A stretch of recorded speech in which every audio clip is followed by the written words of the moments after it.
If you are running a business from home or even working from home with children in the mix, it's gonna get a little crazy. And life is just not gonna be the same as it would be if you had an office with a closed door where you could work and the kids were entertained somewhere else. So here are 3 things that I've learned I need to let go of in order to be able to work from home with kids and not lose my sanity. My name's Casey. I am a happy wife and a homeschooling mom of 3 running an online business, so I get it. And I'll also add that before I was running my online business, I owned a 24-hour brick and mortar coffee shop for over a decade, and I only had 2 kids at the time.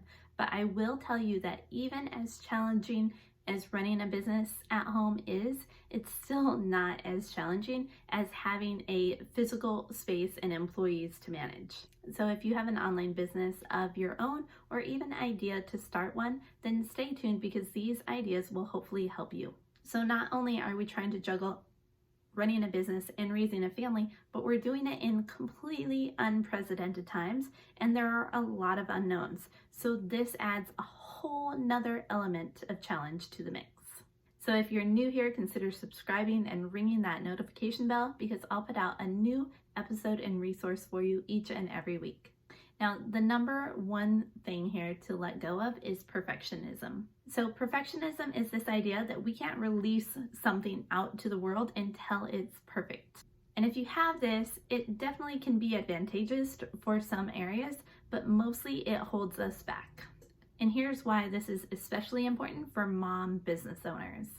If you've got kids running around, it doesn't matter how well you schedule or plan your time, your schedule will get thrown to the wolves as soon as somebody gets sick or somebody gets hurt or somebody needs to use the bathroom or the other million things that go on with kids. So if we let that stop us and say, oh, this piece of content is not good enough, I'm not going to put it out. Or, oh, my day just didn't go as planned, I'm not going to continue because I'm already behind. Or this business just can't possibly work because I have too much on my plate. Those are perfectionist thoughts. And the reality is, the work that we put out right now during this season of life is not going to be the same as when we're working on our own. That doesn't mean that we shouldn't put it out. That doesn't mean we shouldn't run our business. That doesn't mean that we shouldn't take on that client. What it means is that we have to adjust our expectations given our circumstances. And I see this come up with so many wonderful, talented, beautiful mothers who are running online businesses, and it holds them back. And I don't want it to hold you back because I'm guessing that you have a valuable product or message or service to get out to the world. And your unique perspective as a mom business owner makes it more valuable. So we can't really turn perfectionism off, especially if you are a human interacting with other humans or you're on social media, or especially right now. But what we can do is not let it stop us. So when you hear that perfectionism voice in your head that's telling you it's not quite good enough, you shouldn't release it, or you missed the mark, or you're just never going to be able to compete, turn it off and just do your next best thing. And that goes into number 2, which is letting go of the idea that we're going to get everything done. If you are anything like me and have an entrepreneurial mind, you probably have a million different ideas for different businesses, ways that you can grow your business, value that you could provide to your audience. And if you are juggling, raising a family and running a business, you're not going to be able to put in 80 hours a week into your work. So you're going to have to get real selective and choose what are the most important things. In fact, what is the one most important thing? Now, don't get me wrong, you can already do a lot. If you are a mom and a business owner, you're already crushing it. So how do you prioritize and find that one thing? What is going to give you the biggest impact? And make that be your non-negotiable. For me, it's this YouTube channel. I commit to showing up every single week with a new episode of value. Now, there are some weeks that I don't do much more than that because the way that I monetize doesn't take much effort, but showing up with value for people every week is something that I am committed to. If you want a little more information on how to choose your one thing and also my other time hacks, I have a time hack toolkit that I've put together of all the best resources to make your hours the most valuable so that you can spend more time with family and on yourself and self-care. I'll put a link right in the description or over on my blog. Go ahead and grab that, it is free. Now, number 3 is keeping your work separate from your kids' lives. Sometimes I feel like it would be easier to just leave the house and go to an office to work and come home, but that's not why I chose this line of work. I chose this work to be at home and to spend more time with my kids. I want to be able to make the same type of income that I was making before or better without sacrificing time with my kids.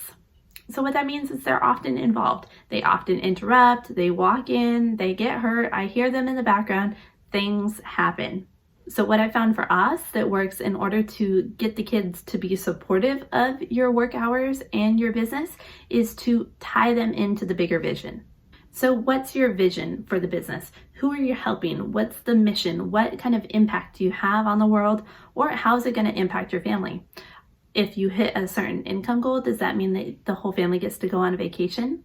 You move into a nicer house in a nicer neighborhood? Whatever your bigger vision is, I feel like it's really important to tie kids into that planning and that dreaming. Once they get it and they understand why you're going into the other room to work, then they'll be more supportive of it. And depending on how old they are, getting them to help is even better.